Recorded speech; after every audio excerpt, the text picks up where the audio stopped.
अस्सलाम वालेकुम friends, I hope you all are fine. इस वीडियो के अंदर मैं उर्दू में सारा एक्सप्लेन करूँगा 3 मेजर पॉइंट्स को। पहला पॉइंट कि लेबर कॉन्ट्रैक्ट्स कौन कौन सी टाइप का होता है यूएई के अंदर।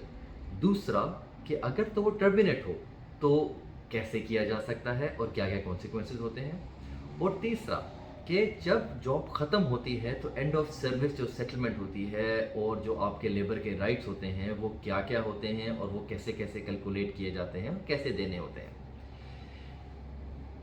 नंबर 1 पॉइंट के लेबर कॉन्ट्रैक्ट्स की क्या टाइप्स होती हैं।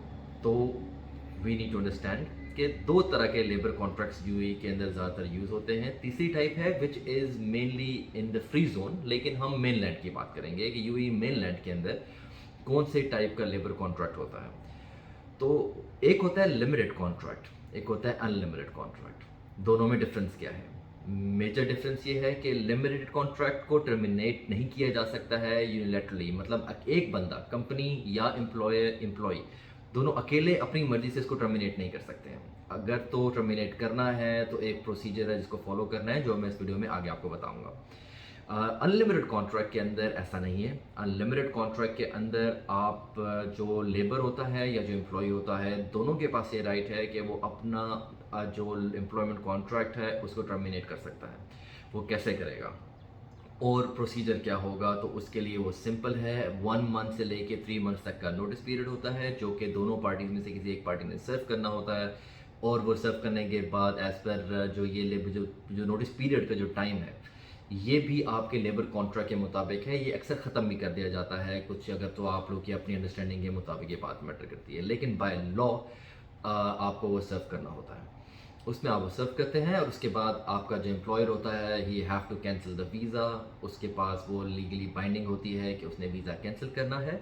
और एम्प्लॉय के पास फिर कैंसिलेशन के बाद 30 डेज़ होते हैं वीज़ा स्टेटस चेंज करने के लिए। अब आती है लिमिटेड कॉन्ट्रैक्ट। लिमिटेड कॉन्ट्रैक्ट के अंदर ऐसा बिल्कुल नहीं होता है। मतलब ये कि अगर तो लिमिटेड कॉन्ट्रैक्ट है और एक पार्टी या तो एम्प्लॉयर या एम्प्लॉय उसको कैंसिल करना चाहता है, तो अगर तो एम्प्लॉयर कैंसिल करना चाहता है और वो टर्मिनेट करना चाहता है तो उसको एम्प्लॉय को कंपनसेट करना होता है। अप टू जिसे कहते हैं 45 डेज तक की सैलरी का कंपनसेशन देनी होती है, ठीक है।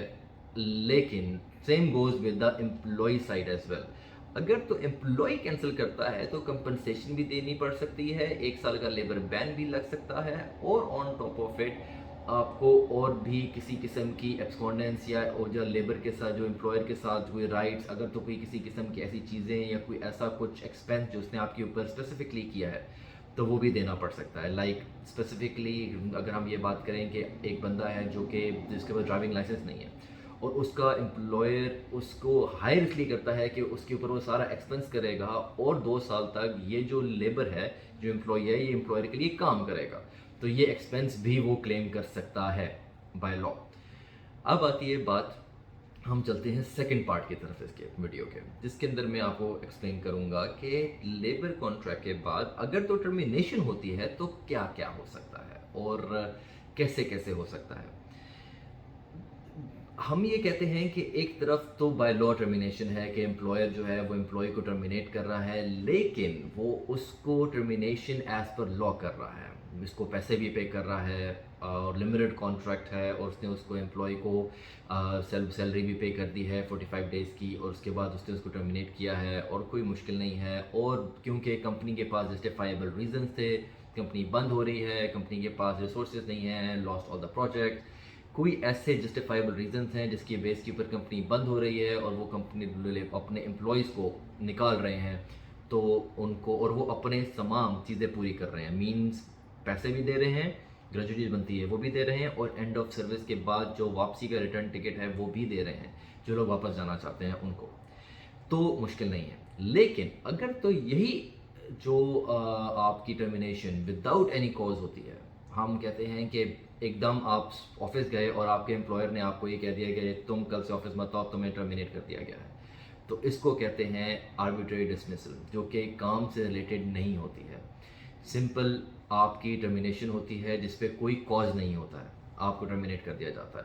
तो लेबर के पास राइट है कि अपनी end of service return ticket और ग्रेजुटी के हिसाब के अलावा वो 3 मंथ की एक्स्ट्रा कंपनसेशन मांग सकता है।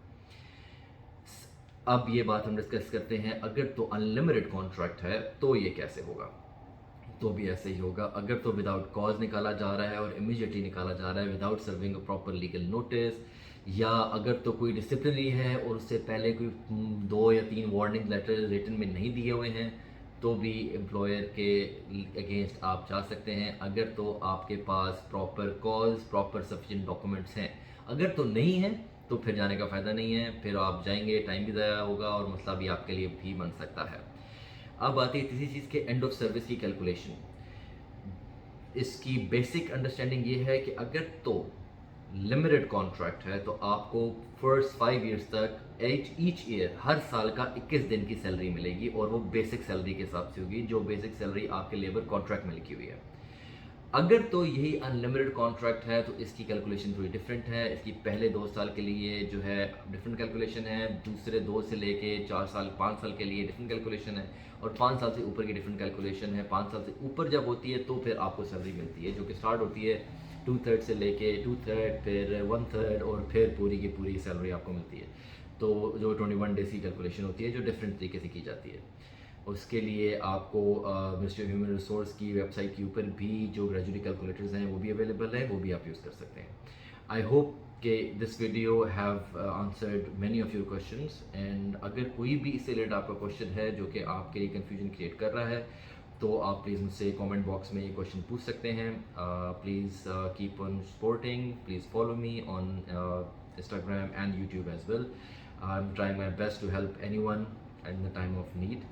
और बस प्लीज़ एक चीज़ का ख्याल रखिएगा कि अननेसेसरी लीगल प्रोसीडिंग्स जो कि बहुत से लोग सोचते हैं कि उनके साथ हो रही है और वो ये कर रहे हैं, कंपनीज भी और लेबर भी, उससे फ़ायदा नहीं है, उससे नुकसान भी है, टाइम का भी, पैसों का भी, आपका भी, कंपनी का भी। तो जहाँ पर राइट बनता है और सेटलमेंट नहीं बनती है, और आपका एम्प्लॉयर या एम्प्लॉय दोनों बिल्कुल भी सही बात नहीं कर रहे हैं और आपको इस बात का यकीन है और आपके पास सफिशिएंट डॉक्यूमेंट्स हैं, तो please proceed with the legal. I hope my videos are helpful. Thank you so much. अस्सलाम वालेकुम रहमतुल्लाह।